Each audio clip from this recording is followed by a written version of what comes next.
Friends, আমি প্রিয়াঙ্কা। আমি চলে এসেছি আপনাদের সামনে নতুন সুন্দর একটা ঝকঝকে ব্লগ নিয়ে। আর জানেন তো, প্রত্যেকের বাড়িতে এখন একটাই রুটিন কি হয়েছে বলুন তো, কি রান্না করব, এই নিয়ে ভারী যন্ত্রণার মধ্যে থাকা হয়। আর পটল তো একদমই মুখে আমার মেয়ে দিতে চাইবে না। সেটা শুধু আমার মনে হয় আমার বাড়ি বলে নয়, সব বাড়িরই এই একই ঘটনা, তাই না বলুন? তা আজকে আমি একটা দুর্দান্ত পটলের রেসিপি বানাবো, যেটা নিরামিষ কিন্তু খেতে হবে দুর্দান্ত। বাচ্চা থেকে বড় সবাইকারই খেতে খুবই ভালো লাগবে। তা এখানে দেখুন, আমি কটা পটল নিয়ে নিয়েছি, আর পটলটা গায়ে একটু নোংরা ছিল বলে আমি একেবারে জল দিয়ে ধুয়ে নিয়েছি। এবার আমি এটা পরিষ্কার করে কেটে কুটে নিয়ে আসছি। চলো, দেখুন গ্যাস জ্বালিয়ে কড়াই বসিয়ে দিয়েছি, আর পটলটাকে আমি এইভাবে দুদিকে কাট লাগিয়ে এনেছি, আর বডিতেও 3-4টে করে কাট লাগিয়েছি। এবার হচ্ছে কড়াইটাতে জল আছে, একটুখানি শুকিয়ে গেলে তেল দিয়ে দেবো।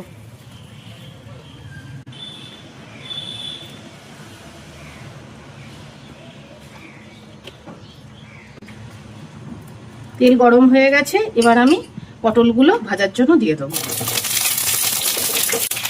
পটলটা ভাজা হতে হতে চলুন একটা মশলা তৈরি করে আনি। চলুন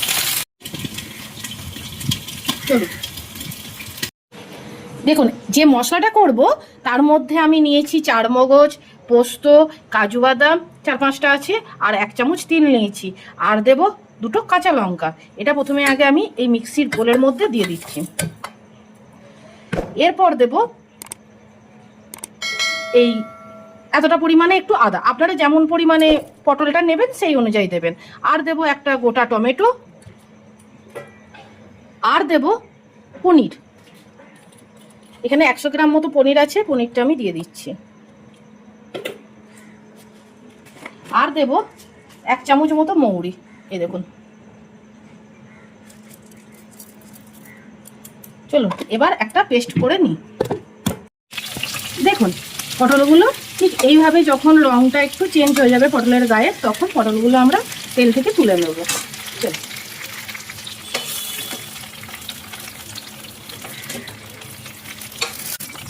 এই একই তেলের মধ্যে এবার দিয়ে দেবো কালো জিরে ফোড়ন,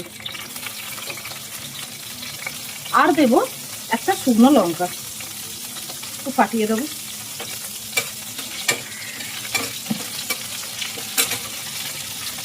যখন মশলা থেকে, এই ফোড়নের মশলা থেকে যখন খুব সুন্দর একটা স্মেল বের হবে, তখন দিয়ে দেবো যে বেটে রেখেছিলাম মশলার পেস্টটা, সেটা এবার আমি দিয়ে দেবো।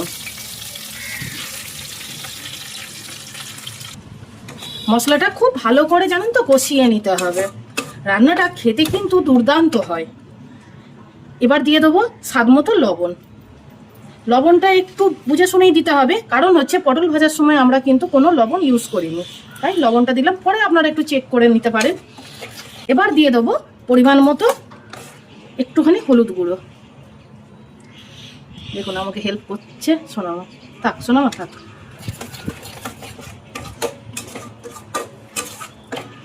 আর দিয়ে দেবো, গ্যাসের ফ্লেমটা কিন্তু এখন একটুখানি কমানো থাকবে, কারণ বেশি হাই ইয়েতে দেওয়া যাবে না। এবার দিয়ে দেবো কাশ্মীরি রেড চিলি পাউডার।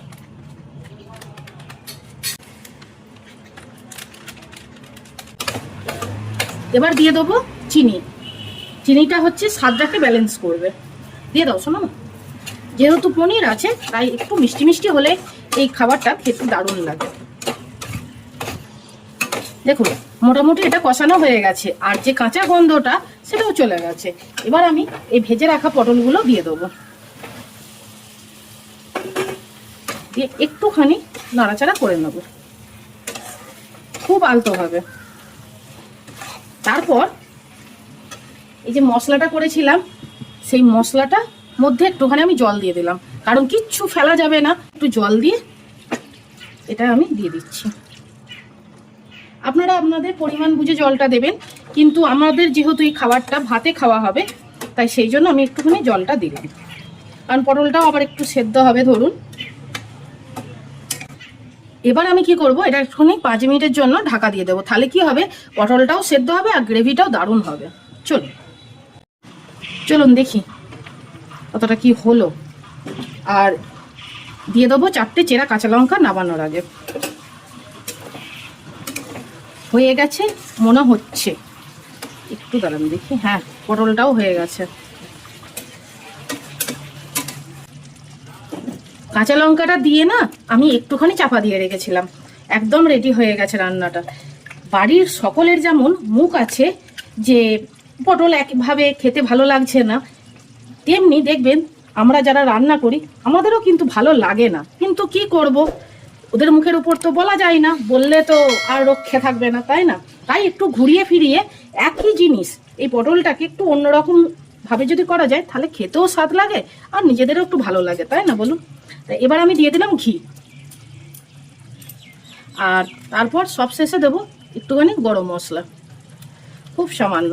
আর আপনারা যদি চান তাহলে ফ্রেশ ক্রিম দিতে পারেন, আমি আর দিলাম না। এবার এইরকম একটা রেসিপির সাথে যদি গরম গরম ধোঁয়া ওঠা ভাত না থাকে তাহলে আর কি হবে বলুন তো? আর তার সাথে এরকম একটা পাকা লঙ্কা,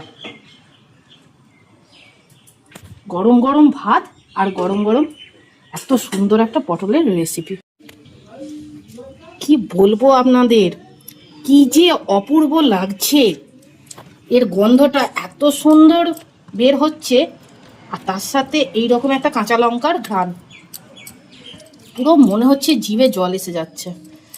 আর এত গরম যে ধরা যাচ্ছে না।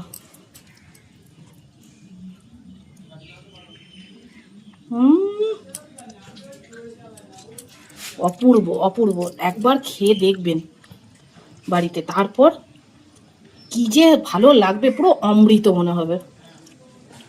তাহলে ভিডিওটা আপনাদের কেমন লাগলো? আশা করি ভালো লেগেছে। যদি কিছু ভালো লেগে থাকে তাহলে প্লিজ ছেড়ে যাওয়ার আগে আমার চ্যানেলটাকে সাবস্ক্রাইব করে দিয়ে আমার পাশে থাকবেন, একটা লাইক দেবেন আর কমেন্ট করে জানাবেন কেমন লাগলো আজকের এই ভিডিওটা। আজ এ পর্যন্তই, আবার গল্প করব, দেখা করব অন্য আরেকটা সুন্দর ভিডিওতে। ততক্ষণের জন্য সবাই খুব খুব খুব ভালো থাকবেন। আর চলি, টাটা।